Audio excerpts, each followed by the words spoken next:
من يهده الله فلا مضل له ومن يضلله فلا هادي له ونشهد أن لا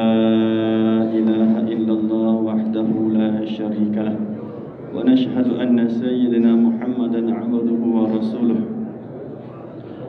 صلى الله تعالى عليه وعلى آله وأصحابه وبارك وسلم تسليما كثيرا كثيرا أما بعد. ایک مختصر خطبہ کے بعد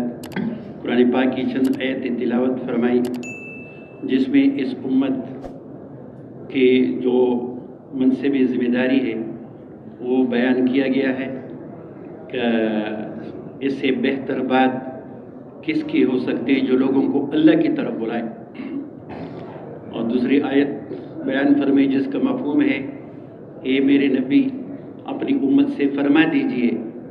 یہ میرا راستہ ہے، میں لوگوں کو بلاتا ہوں اللہ کی طرف حکمت اور بصیرت کے ساتھ، میرا بھی یہ کام ہے، جتنے بھی میرے ماننے والے ہیں اتباع کرنے والے ہیں سب کا یہ کام ہے۔ اور فرمایا کہ آپ علیہ السلام کی حدیث بیان کی کہ میری ایک آیت بھی آپ کو آتی ہے، یاد ہے، دوسروں کو پہنچانا۔ پھر اس کے بعد شیخ نے فرمایا کہ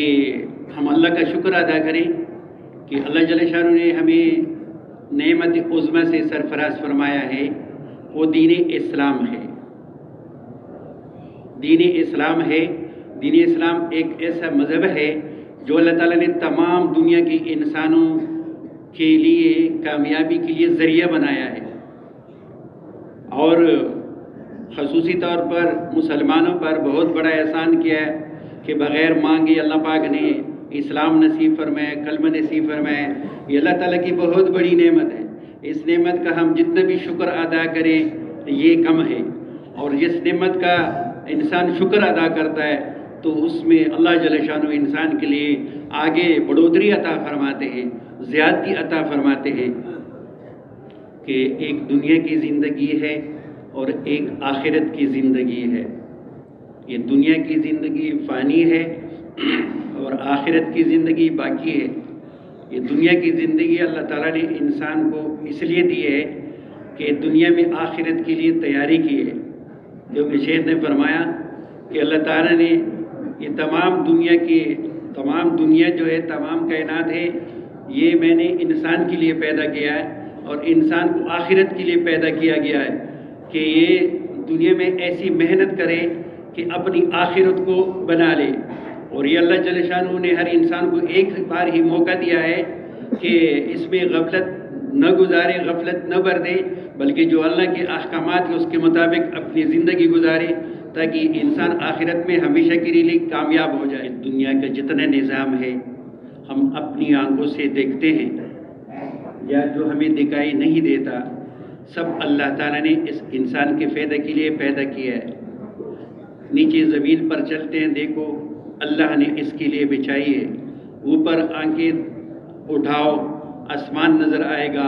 اللہ تعالیٰ نے اس آسمان کو اس انسان کے فائدے کے لیے بنایا۔ ایک آسمان نہیں بلکہ 7 آسمانوں کو بنایا، تہ بتہ بنایا، پھر اس میں حیوانات پیدا کیے، اس میں چرند پرند پیدا کیے، اس میں پھل فروٹ پیدا کیے، اس میں سبزی اور غلے پیدا کیے۔ یہ سب سارے کے سارے انسان کی خدمت میں لگی ہوئے ہیں، اور سب انسان کے فائدے کے لیے اللہ تعالیٰ نے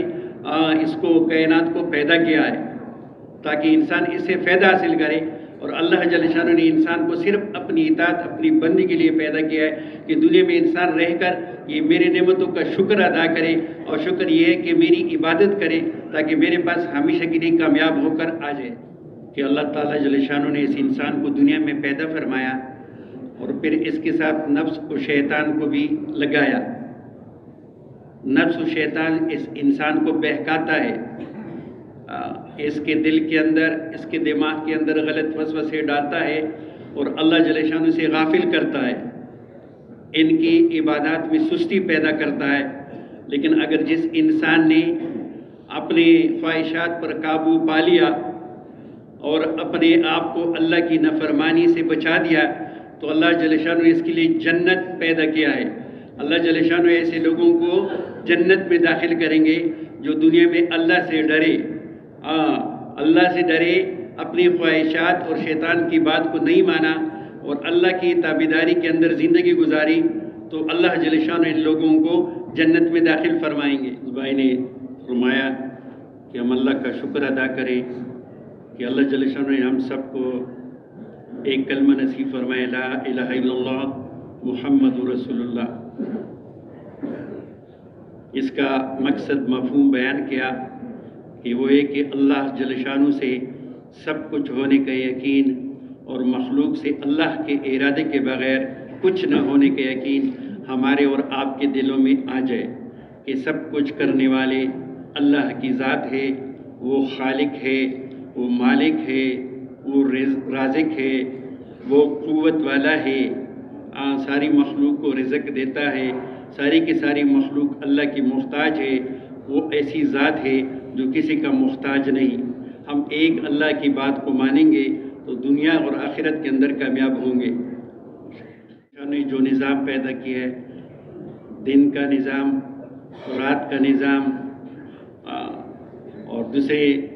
کہ وہ قرآن پاک کی آیت بیان کی جس کا مفہوم کہ وہ اللہ جل شانہ وہ شہنشاہ ہے، بادشاہوں کا بادشاہ ہے، جسے چاہتا ہے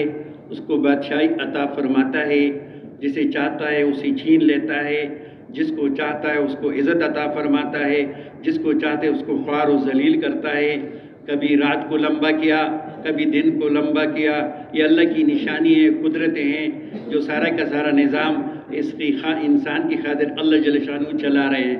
قرآن پاک کی آیت تلاوت فرمائی کہ ایمان والے وہ ہیں جب ان کے سامنے کلام اللہ کی آیتیں بیان کی جاتی ہیں تو ان کے ایمانوں کے اندر ترقی ہوتی ہے، ان کے ایمان اور بڑھ جاتے ہیں۔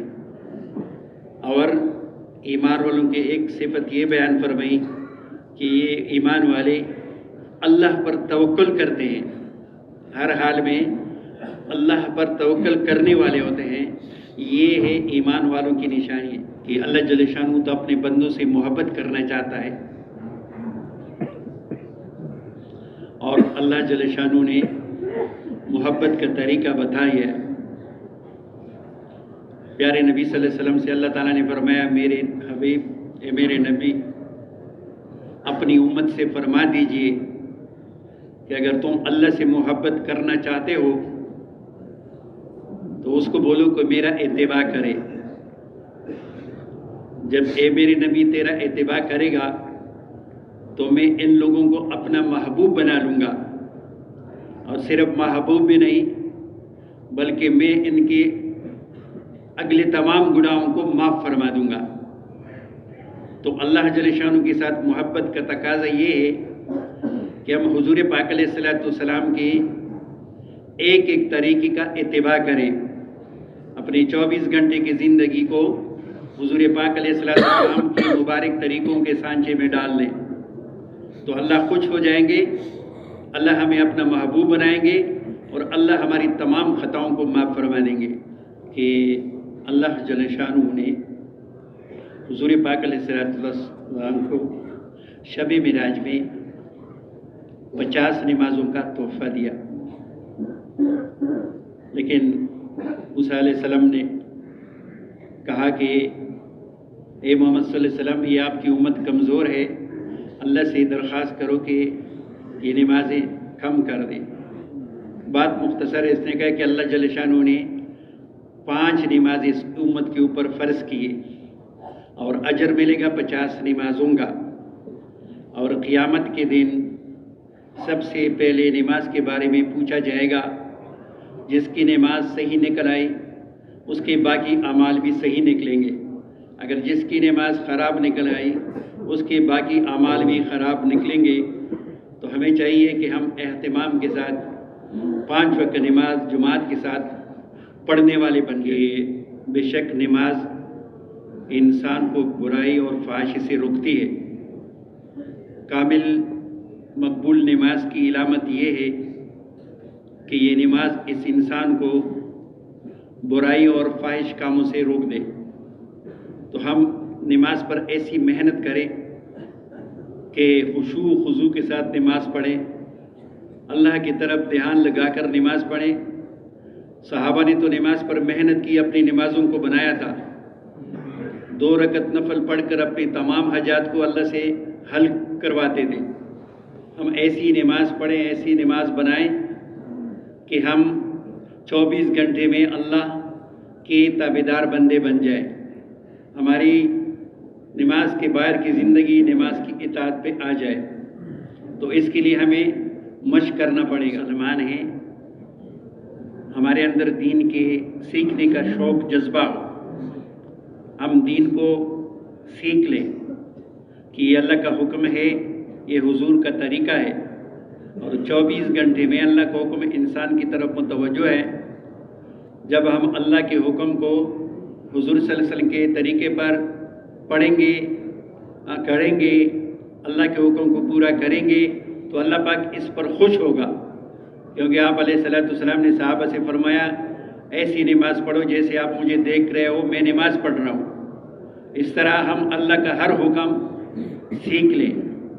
یہ حلال ہے، یہ حرام ہے، حلال پر زندگی گزاریں اور حرام سے اپنے آپ کو بچائیں۔ یہ اتنا دین کا علم ہر مسلمان پر سیکھنا بہت ضروری ہے کہ وہ 24 گھنٹے کی زندگی